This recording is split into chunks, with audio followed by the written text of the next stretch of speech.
Le projet Simandou, c'est un projet de l'espoir et de la prospérité qui va contribuer à améliorer le bien-être des populations.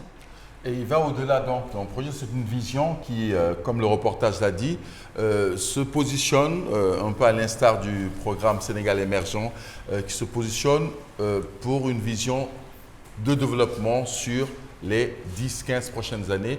Une vision qui va résister au pouvoir en place, une vision qui va permettre à la Guinée donc de développer ce chemin de fer sur le plan de l'infrastructure, sur le plan également de l'apport en cash, mais surtout pour développer l'économie locale, pour permettre aux Guinéens, aux entreprises guinéennes de tirer le maximum de profit de ce grand gisement. J'ai envie de dire que tout le monde nous envie, le plus grand gisement de fer au monde. Mais pour vous, je vais commencer par Mboné. Vous êtes spécialiste un peu des questions minières aussi, vous travaillez beaucoup sur ces questions.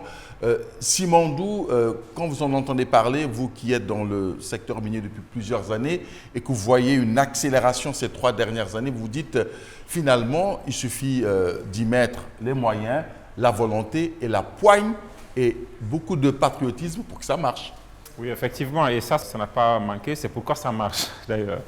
C'est pourquoi ça marche, parce que l'élément le plus rassurant désormais, le cas Simandou, c'est qu'on est arrivé à un niveau où c'est désormais irréversible. Simandou se réalise, c'est-à-dire que c'est parti. Ce n'est plus un projet, c'est en cours, quoi. C'est en cours, c'est irréversible, c'est assez important, on est arrivé à ce point.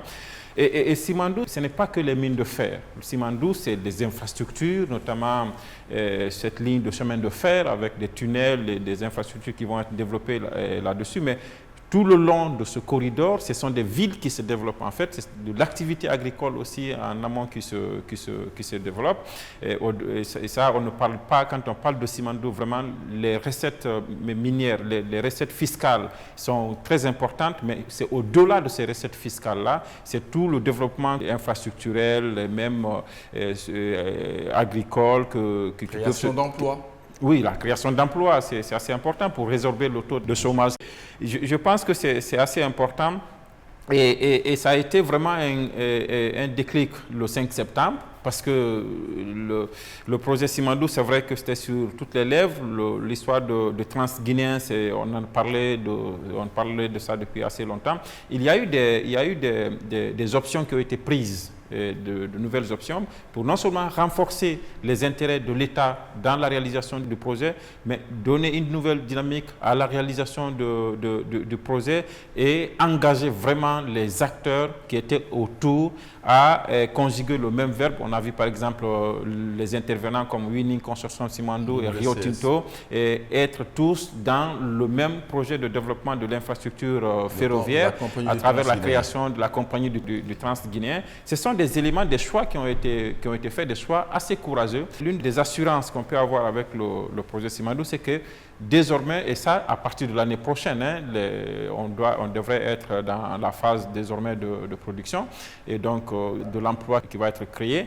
Il y a des recettes fiscales qui vont être là, il y a de l'activité économique qui va se développer, il y a beaucoup de choses qui peuvent être développées autour de ça. Mais c'est qu'il faut être assez prudent parce que c'est beaucoup d'enjeux.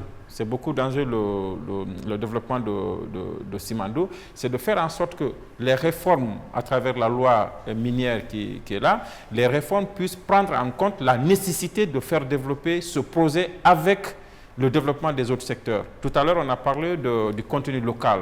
Comment faire en sorte que véritablement des sociétés qui se mettent en place, qui sont créées par des nationaux, puissent prospérer parce qu'on a Simandou. Faire en sorte qu'on ait les ressources humaines nécessaires pour ne pas assister à ce qu'on a vu à Boké. Ce qui s'est passé à Boké, c'est qu'on a développé une zone économique spéciale où il y avait plus de 10 sociétés minières qui exploitaient, mais vous venez trouver de la poussière. En plus de cela, vous venez trouver qu'au moins plus de 30 ou 40% des employés sont des étrangers. On ne peut pas en vouloir, ils sont venus chercher des emplois. Le problème, c'est quoi? C'est qu'on dit qu'il faut employer les Guinéens, mais il faut que les Guinéens aient les qualifications nécessaires pour pouvoir capter ces opportunités d'emploi. On en a parlé tout à l'heure quand on parlait du volet de l'éducation. Oui. L'enseignement technique et professionnel Exactement. doit former pour permettre justement aux Guinéens de profiter de Aujourd'hui, il faut savoir qu'avec le plan Simandou 2040, il faut au moins savoir que les 10, les 20, les 30 années à venir, l'économie guinéenne va continuer, parce que jusque-là c'est le cas, le secteur minier est le catalyseur vraiment, c'est le plus gros contributeur à l'économie nationale. Le secteur minier, l'activité minière va être donc l'activité principale. Il faut le savoir et former donc pour absorber les opportunités d'emploi qui se créent autour du développement du projet Simandou. Madame Faye? J'étais contente de voir que vous êtes en train de mettre en œuvre un projet qui va transcender les générations, qui va transcender les régimes. Simandou 2040.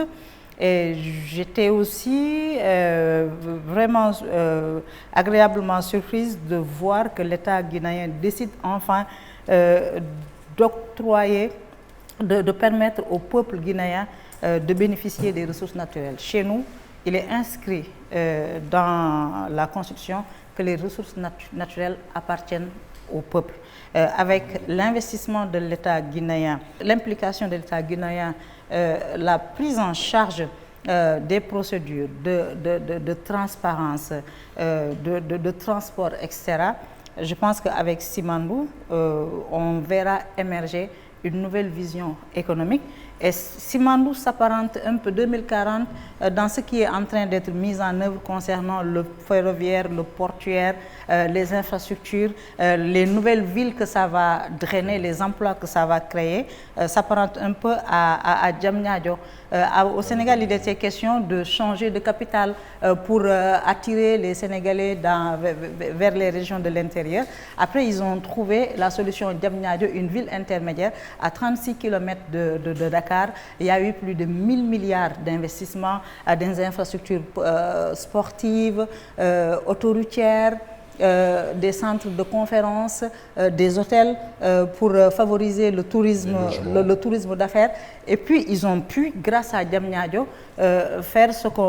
renforcer la politique d'habitat social. Maintenant, pour la réussite de Simandou, qui va concerner l'exploitation du plus grand gisement de fer, vous avez parlé tout à l'heure du contenu local. Il faut faire en sorte que les nationaux s'approprient les compétences et les capitaux. C'est important. Nous, on a voté en 2015 une loi sur le contenu local parce qu'au début de l'exploitation du pétrole et du gaz, les contrats, selon certains hommes politiques, ont été mal négociés. Il y a eu toute une polémique pendant 5 ans sur la négociation de ces contrats-là. En plus d'une loi sur le contenu local, les autorités ont également procédé à une réforme du code minier et pétrolier. Maintenant, peut-être aussi, je ne sais pas si c'est prévu, dans les nouveaux contrats qui vont être contractés avec des investisseurs, entre des investisseurs étrangers et l'État guinéen, peut-être aussi qu'il faut être plus en avance, envisager des clauses de révision, des clauses d'éternité, pouvoir, grâce au levier de l'effet de prince, renégocier ces contrats-là. Il faudrait que la Guinée s'inspire et prenne une leçon concernant les problèmes que le Sénégal rencontre présentement. Vous avez écouté la contribution de Mme Faye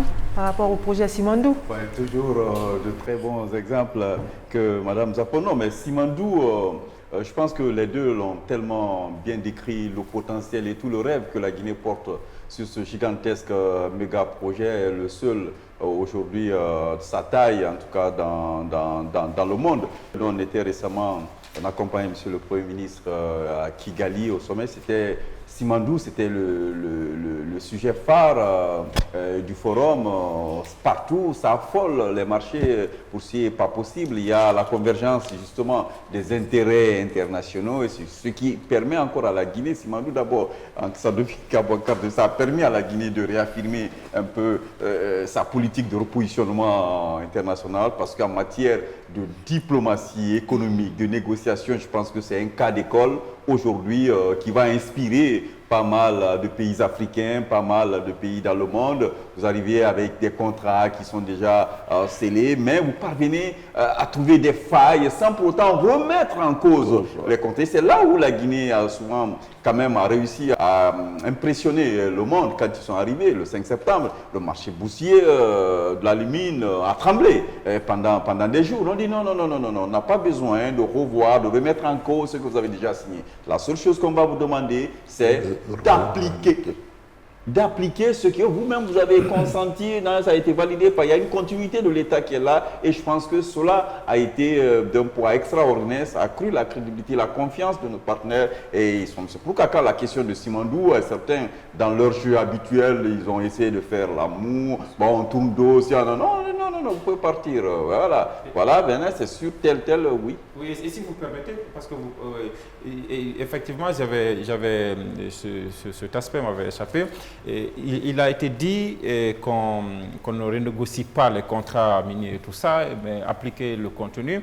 Mais l'une des plus-values aussi de la gouvernance actuelle, c'est qu'on a amené les sociétés à appliquer effectivement le contenu de la loi minière. Et l'un de ces aspects, c'était qu'on devait rapatrier les devises issues de l'exportation minière, ce qui ne se faisait pas avant. Ensuite, c'était de contraindre les sociétés minières qui sont arrivées à un certain niveau de développement de leur projet à créer en Guinée leur base, leur siège, mais aussi à certaines sociétés de créer de la semi-transformation au niveau local.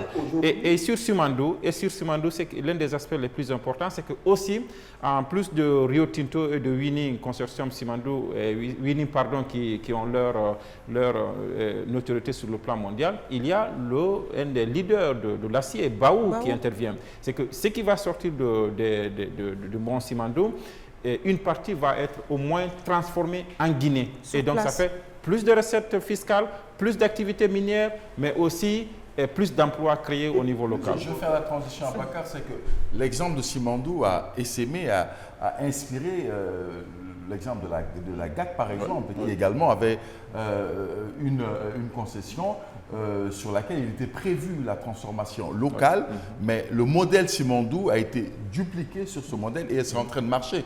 Parce que souvent, tout ce dont vous parlez, c'est écrit dans les textes. Mais s'il n'y a personne pour vous rappeler que c'est écrit dans les textes, pour vous obliger à les respecter, ben, vous faites fi. C'est un peu la nature humaine, j'ai envie de dire. Oui, mais je pense que cela a été un peu clairement dit. À l'époque, les gens n'ont pas prêté attention. Quand le président passait devant l'Assemblée générale des Nations Unies, il a été clair ça. Il dit, ne nous prenez plus pour... nous sommes devenus suffisamment grands pour faire ce que nous voulons faire. Nous savons ce qui est bien pour nous. C'est passé inaperçu, mais en principe, c'est l'application, la mise en œuvre des politiques publiques aujourd'hui, c'est ce qui se fait. La Guinée fait ce qui est dans son intérêt, dans l'intérêt des autres. C'est pourquoi Simandou, ce n'est pas seulement même au-delà de la Guinée, c'est tous ces pays voisins-là. Aujourd'hui, on aura besoin de ces pays. Ces pays-là auront besoin d'avoir des marchés développés ici en Guinée. C'est pourquoi aujourd'hui, il y a pas mal de mouvements d'hommes d'affaires du Sénégal, de la Côte d'Ivoire, d'ailleurs, qui viennent parce que ça devient un projet à impact sous-régional. Et c'est en cela, je salue le Premier ministre Baouri, qui aime souvent revenir dessus. Il dit avec Simandou, pour lui, il n'y a plus de match. Avec ça, juste tenir les côtes de façon solide et responsable. Et puis la Guinée devient la locomotive de l'Afrique de l'Ouest. C'est ce destin auquel, depuis les années 50, il était destiné. Je pense que c'est une opportunité pour nous tous, pour tous les pays voisins. Ça permet même de renforcer cette idée d'appartenance nationale, mais surtout sous-régionale, d'intégration. Développer d'intégration surtout. Parce qu'un bonheur ici créé, pas mal de Guinéens vivent aujourd'hui au Sénégal parce qu'il y a des pôles de bonheur là-bas. Créé ici, on va recevoir et ainsi de suite. Ça me permet de rejoindre Madame un moment qui parlait de leadership. Oui, ça nous permet de nous repositionner, de reprendre le leadership national. Par rapport aux infrastructures aussi. Pour Simandou, c'est l'exploitation de gisements de minerais de fer, la construction d'un chemin de fer multiservice, d'un pont de 650 km, d'un pont à Moribaya et d'une aciérie. Simandou, c'est aussi la compagnie du Transguinéen. Son rôle est très central dans la réalisation de la vision du président de la République, puisque la compagnie du Transguinéen doit construire des infrastructures robustes. C'est elle qui va vraiment superviser tout ça. Et Simandou, ce projet de l'espoir, selon la vision du général Mamadi Doumbouya, c'est la création de nouvelles villes, de nouvelles routes, de nouveaux projets agricoles, de nouvelles zones économiques spéciales dans le respect des standards internationaux. Alors, par rapport à la création des nouvelles infrastructures routières, je vois que sur Simandou, il y a 5 entreprises étrangères qui interviennent. Peut-être que la République de Guinée devrait peut-être investir plus le champ des partenariats publics-privés, d'aller vers la mise en place de concessions routières. Cela va accélérer le désenclavement, cela va accélérer le rattrapage infrastructurel. Il faut aussi rappeler que lors de la célébration de l'an 2 de la création de la compagnie du Trans-Guinéen, le 30 juillet dernier, les autorités guinéennes et leurs partenaires industriels ont procédé à la signature d'un contrat de 277 millions de dollars pour la construction de locomotives en faveur de la compagnie du Trans-Guinéen, ce qui marque une étape considérable dans la concrétisation du projet Simandou. Alors, ce qu'il faut retenir, Adèle, je vais vous emprunter à chacun une expression. Le développement des routes doit être les routes de développement, mais également nos ressources minières doivent nous permettre donc de développer et nos compétences, mais les capitaux doivent aussi être des capitaux qui sont de chez nous, pas seulement les ressources naturelles. On va peut-être prendre pour deux points ajoutés pour clore ce volet économique, parce que nous devons passer sur l'axe politique. Ce qui va nous permettre donc de poursuivre cette émission sur les pas du CNRD. 2 points, pas plus. Je rebondis là-dessus. Il faut pas qu'on cantonne le projet Simandou que sur le projet infrastructurel.